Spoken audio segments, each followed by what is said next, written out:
ở đấy cũng toàn là phổi bỏ màu lấy vít thọt tiếp nè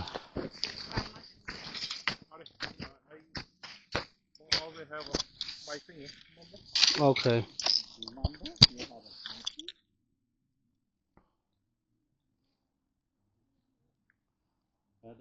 come here here đào mà look perfect come on to ấy rồi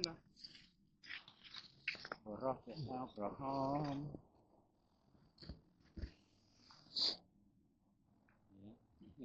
giờនេះมันជាប់ទាំងអស់រ៉ា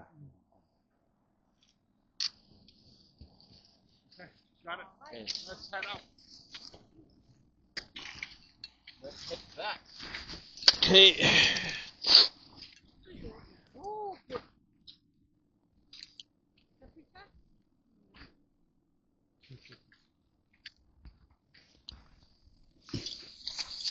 Thằng đây mới xin. Đâu à?